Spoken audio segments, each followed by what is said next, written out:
Welcome to Sunshine Cathedral's Queer God Squad. It's Thursday, January 23rd, 2025. I am Bishop Darrell Watkins, the Senior Minister of the Sunshine Cathedral. With me are Sunshine Cathedral ministers Bishop Robert Griffin, Reverend Dr. Ann Atwell, and Reverend Kevin Tisdall. Visit sunshinecathedral.org to learn more about our progressive faith community and how you can be a part of it no matter where you live in the world. And if you live in South Florida, be sure to check out the Sunshine Cathedral Center for the Performing Arts, offering entertainment for the LGBTQ+ community to benefit the LGBTQ+ community. If you enjoyed the Queer God Squad, please share episodes with your friends, family, and social media communities. We appreciate your viewing and sharing in all the ways you support us. To learn more about the Sunshine Cathedral, to make donations, or to buy tickets for shows featured at the Sunshine Cathedral Center for the Performing Arts, please visit sunshinecathedral.org. You can also follow us on social media. At Sunshine Cathedral, we're here to tell you that you are God's miracle, not God's mistake. Queer God Squad was created by Hotspots Happening Out in support of their mission to explore the value of faith in the LGBTQ community. In 2025, we are celebrating the 40th anniversary of Hotspots Magazine, the 25th anniversary of Queer News Tonight, and we produced the 25th anniversary of Stonewall Pride Parade and Festival on June 14th. Hotspots Happening Out is the largest nonprofit LGBT media organization in America, and we encourage you to support our mission to inform, entertain, and educate our community and allies. This is the Sunshine Cathedral Perspective. The Sacred Heart of Jesus as a symbol of queer comfort. Jesus' Sacred Heart represents love, mercy, grace, and compassion. Jesus' heart is a symbol of divine love in human experience. Devotion to the Sacred Heart reminds us that faith should be kind and caring. Those of us who are Protestant or Humanist may not have grown up with the Sacred Heart devotional tradition, but if it gives us hope or joy, then why not embrace it? In the 18th century, Pope Clement approved the Feast of the Sacred Heart for certain locations. In the mid-19th century, Pope Pius approved the feast for the whole church, and in 1899, Pope Leo dedicated the entire Catholic world to the Sacred Heart of Jesus. During his pontificate, John Paul II maintained a devotion to the heart of Jesus. According to tradition, devotees of the Sacred Heart can expect various blessings and aid throughout life, including inner peace and strong faith. The heart of Jesus is a heart filled with justice love, a heart with room for all who suffer, a heart that wishes joy and healing for everyone. The heart of Jesus as a symbol of love seems fitting for people who celebrate their love over against objections and insults from the worlds of politics and religion. People who have been heartbroken by rejection and cruelty can imagine a loving heart that will always embrace them and never turn them away. The sacred symbol won't be a comfort for everyone, but for those who miss or who never tried it but would like to try it, some of the metaphors and symbols of traditional faith, the Sacred Heart may be a balm for the pain that others have inflicted in the name of religion. We're certainly entitled to reject religion, but we also can reclaim and redefine religion. Those who weaponized it do not hold the deed to faith. I see the Sacred Heart as a symbol for all who need love's healing touch, especially the queer children of God. That is, I love the power of reclamation. I did it with Jesus.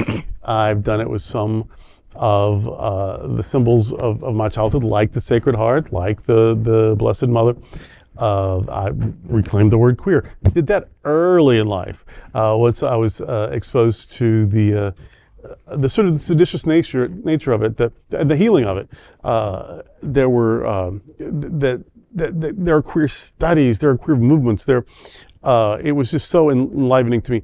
And in the 80s, when all this AIDS stuff was going on, I needed every bit of empowerment and encouragement and some positive way to channel fear and anger. And so queer identity, queer politics, queer activism, even queer spirituality gave me all of that. Big fan of reclamation. And so, yeah, if just religion was, is just so ugly and horrible to you and you just can't even imagine facing it, fair enough. But if there's something about it you miss, you can reclaim and redefine and reapply it. The Sacred Heart doesn't have to mean what they said it meant. It can, if it's your symbol, you get to decide what it symbolizes. And so there are some archetypes that are powerful. And I just don't know that we need to let those be taken from us. Right. We can redefine our relationship to them. We can redefine what they mean to us, but we don't have to let them go. If there is some way we can wring some hope and some joy and some empowerment out of them. So I will sometimes call upon the Sacred Heart. And it doesn't matter to me if there isn't any such thing out there, because it's all going on in here anyway. And so if that's something in that moment helps me be more than I was the moment before, you ain't taking that from me. And so, and I encourage you to do some of the same things with these symbols, whether it's the 4-leaf clover or angels or the rainbow or the ancestors or whatever. If there's something that meant something to you and you don't miss it anymore. Reclaim it. I grew up as a Protestant, so I'd never even heard of the Sacred Heart, actually, until I came to Sunshine Cathedral. But you know, the beauty of a faith journey and an adulthood and finding new things is finding new things, things that are important to other people, other faith traditions, and then exploring that for yourself to see what it can mean to you. Some of it is wonderful. The Sacred Heart is wonderful, but some of it is like, I'm not so sure that fits for me. That's okay too. That is just fine. So you can reclaim and you can also discover. This is new. This is something that could be meaningful for me, and then take that for what it is for you. You know, as a Baptist growing up, I remember images is a big thing in my head all the time. And so I remember seeing this particular painting, the Sacred Heart, hanging on our wall at one point. And, you know, there was never a discussion about it. It's just like, oh, it's a picture of Jesus. Jesus just showed up one day in the house. And like, okay, another picture of Jesus, of the many that we had hanging up. But anyway, I do recall asking my mother about, why is this one different than all the rest of them? You know, the blonde, blue-eyed, and then there's this one. And she said, well, it's the heart of Jesus. And, you know, her little quick sermon, it was, you know, we should be more like the heart of Jesus, be more loving, be kind, treat people the way you want to be treated, take care of your own heart while taking care of other people's heart, but always remember to take care of your own heart. And so that's kind of what my early indoctrination about the Sacred Heart of Jesus. Now, didn't stick with me over the years, but it was whenever I saw an image, it would take me back to that conversation with my mother about the heart of Jesus, and a little baby story like, you know, just be mindful that we all have hearts. Beautiful. Growing up Baptist also, there are a lot of traditions within the Catholic Church that I'd never heard of and never meant much to me. I have learned to respect different thoughts, different ideas, and how people get to a better place with Jesus. And this is one of those ways where it is a positive action to want to be more like Jesus's heart, to be more open. Excuse me.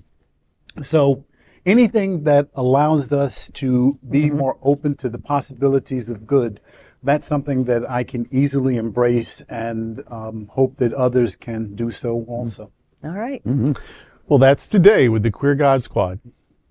Before we go, we want to invite you to join Sunshine Cathedral on a wonderful travel experience and help our mission for our community. Join us on the Florida Ace Walk Pride Cruise. This unique 3-day cruise will sail from Miami on the $1 billion and ultra deluxe 170,000-ton MSC Seascape on November the 2nd, 2025. The cruise is an incredible value starting at just $199. Parties, special events, and more aboard, including a special unlimited beverage and open bar with Wi-Fi for all 3 days for just $68, y'all. We invite you to join us on this amazing cruise for fun, this vital cruise for good. We want to thank you for joining us. We are here daily at 3 p.m. to have some fun and to discuss what our LGBTQ community is talking about. Sunshine Cathedral is the world's leading progressive queer church. Progressive, queer, and God are words that naturally should go together. We are all in this together. Remember that. You are God's miracle, not God's mistake. Until next time, we are the Queer God Squad. Bye.